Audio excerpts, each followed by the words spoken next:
The message had traveled through over 100 star systems, bouncing weekly between old relay buoys and decaying comsats. It was a desperate, broken signal filled with static, pain, and pleading. The origin, planet Ovekthal. The content, a universal distress beacon.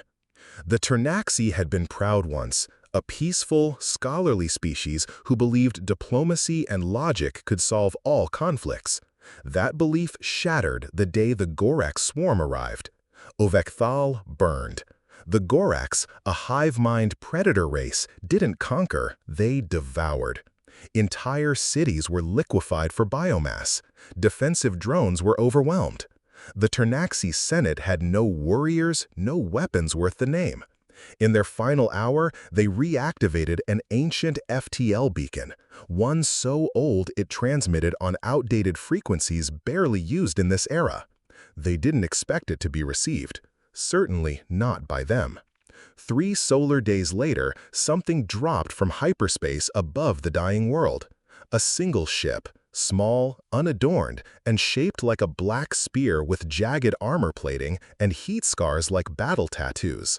The Ternaxi watchers almost dismissed it. A pirate? A scavenger?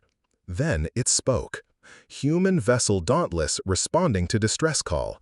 Hold position, evac and engagement commencing. The translator hesitated over the voice's sharp cadence and cold tone.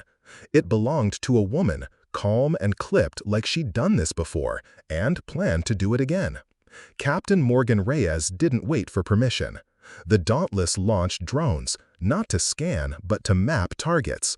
It dropped autonomous gun platforms mid-atmosphere and deployed kinetic rods toward the largest Gorax hives. The Ternaxi were stunned. No negotiations, no parley, just brutal, pinpoint violence. One of the younger senators, barely out of his third molt, whispered, "But why would the humans help us?"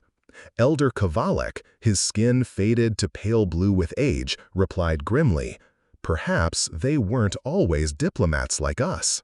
From orbit, the Dauntless watched the war unfold like a symphony of annihilation.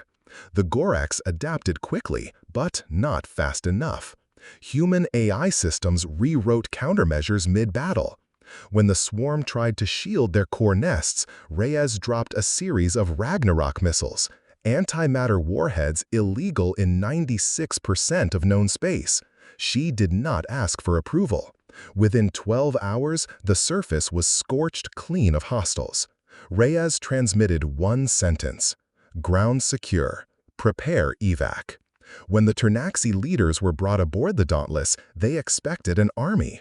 Instead, they found a crew of 30 humans, sleep-deprived, armored, scarred, and smiling like they enjoyed the chaos. "Why did you answer?" Kavalek finally asked. Captain Reyes sipped recycled coffee and raised an eyebrow. "We heard someone crying for help." But there was nothing to gain. No political value, no trade, just death. She shrugged. "Back on Earth, we had a saying, if you've got the strength to help, you don't walk away." Another human, a massive man covered in soot and blood, chuckled, "Also, we really hate bullies." The Ternaxi were speechless. Weeks later, as Ovekthal began to rebuild, rumors of what happened spread across the stars. A lone human vessel had obliterated a Gorax swarm. The humans had taken nothing, asked for nothing, left behind medical supplies and defensive satellites.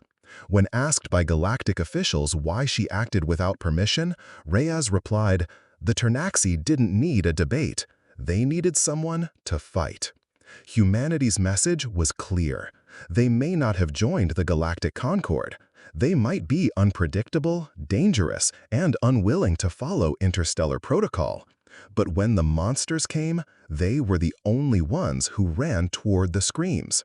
And for the first time in a long time, the galaxy remembered what humans were.